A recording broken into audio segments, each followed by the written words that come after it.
Hello again, internet world. So, in continuation to my previous videos about all of the people that are running away from the UK, moving away and trying to find a better life because they think that the UK is so broken that they have to all run away to other countries. I'm now on a mission to do some reviews of videos that I've seen on YouTube by other creators who are showing the downsides. Not all of them will be UK based people. I mean, the one that I'm going to do today is an American guy. It's actually this video here, or put it up on screen somewhere, for living in Portugal as an American is anything but easy, by YouTube creator Dave in Portugal. In this video, he says the purpose of the video really is to offer a realistic perspective on living in Portugal as an American beyond the overly positive portrayals. The creator, he loves living in Portugal, but highlights the real challenges faced by expats. Kind of similar to the videos that I've recently done, the top 10 of things to take into consideration if you're going to basically leave your home country and think that it's going to be better in another country. He basically points out a lot of points like cultural and social integration, which is similar to mine. So he says many Americans come with high expectations and become disillusioned. Portugal or Portuguese culture and the pace of life can be difficult for Americans used to a fast-paced, consumer-orientated society. I found that similar myself. Being far from family is one of the hardest emotional aspects. Again, something that I discussed in one of my videos. Housing and local sentiment. Massive increases in housing prices, 157% since 2020, and the rents have priced out locals, especially in Lisbon and the Algarve. Some locals resent the influx of Americans and expats. So I must mention at this point as well, because it says 157% since 2020. This video was actually premiered back in 2023, June 18th, 2023. So I'm not sure if that's 100% correct now on this very day. He also then goes on to say about cost of living realities. Portugal is cheaper than New York or California, but not always dramatically cheaper than Middle America.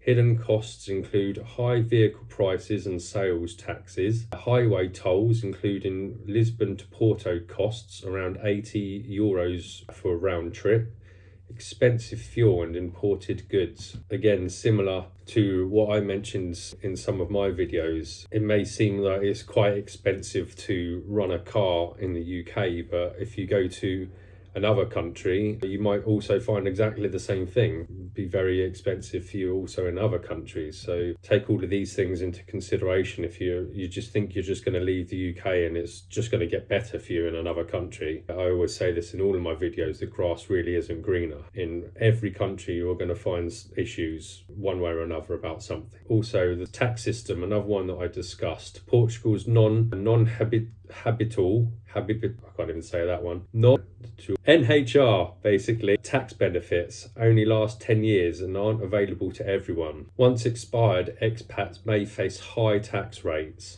Also, as another one that I mentioned, is about taxes. Also, bureaucracy challenges. Portuguese bureaucracy is often slow, inconsistent and frustrating. Examples, scheduled immigration appointments can be cancelled without notice. Frequent errors in documents and varying interpretations between offices. Expats must be patient and flexible. So, in conclusion, Portugal is not a paradise, free of problems. Don't expect it to be like America. Comparison robs joy. Embrace the journey and change that comes with the travel and relocation. It's just another one just to highlight, really. I mean, I have a lot of videos. The algorithm now pumps all of these videos into my feed, my YouTube feed, of people all running away and leaving the UK because they feel that Starmer has destroyed the country and Labour have destroyed the country, whereas the reality is the country was already destroyed before Labour got in. There was 14 years of destruction from the Tories. I'm not saying that as some kind of a defence for Labour. I'm not massively a huge Labour supporter. After those 14 years of Tories, I'd much rather the Labour Party to be in charge than the Tories. I actually voted tactically myself for Liberal Democrats, because that was the party for my hometown, which was tactically voting. Basically, I was just voting to just get the Tories out. I fucking can't stand Tory cunts. So yeah, basically I voted for the Liberal Democrats, and I'm doing that tactically with my head, but my heart obviously would be with the Green Party, just for environmental issues and things like that. So laying the cards out on the table, that I'm not saying anything in defence of, I mean, Labour have come in and they've done things that I've kind of left me scratching my head, just like, what? Why have they done that? But yeah, so you can all say that all these problems are down to Labour, but it was already destroyed from 14 years of Conservatives. Before that, I mean, truth be known, as a young, I can't even remember, 18-year-old, my very first time that I actually voted in a general election, a UK general election, I voted for Tony Blair. I voted for the Labour Party. I grew up in the 80s in the Thatcher, Great Britain of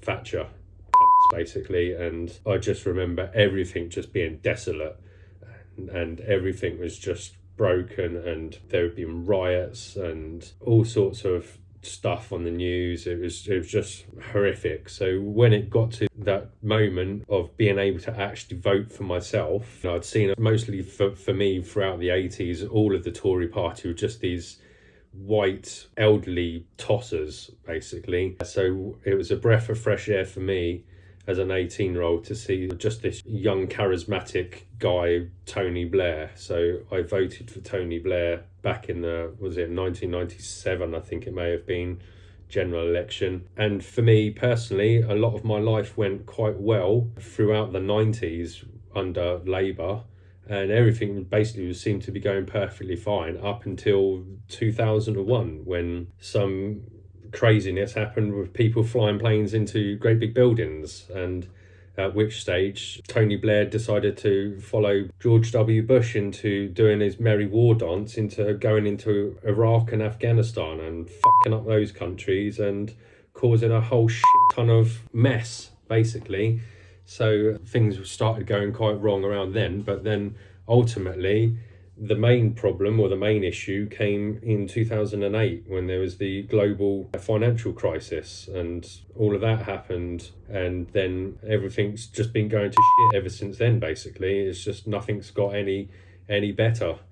And so yeah, take all of these things into consideration before making massive life-changing moves and thinking about just basically packing all your bags up and flying halfway across the world, thinking that it was all going to be rosy and everything's going to be sunshine and wine. I mean, you can kind of find that type of life, but the whole point of me saying these or doing these videos is to point out to people that it's not necessarily always going to be a happier move in your life. So yeah, I think I said in my previous video, my conclusion video for the top 10 points, which I didn't really do any of those videos that well, to be honest. I'm still kind of learning how to do all of this YouTube malarkeys. Anyway, that's this video done. Cheers, laters, bye.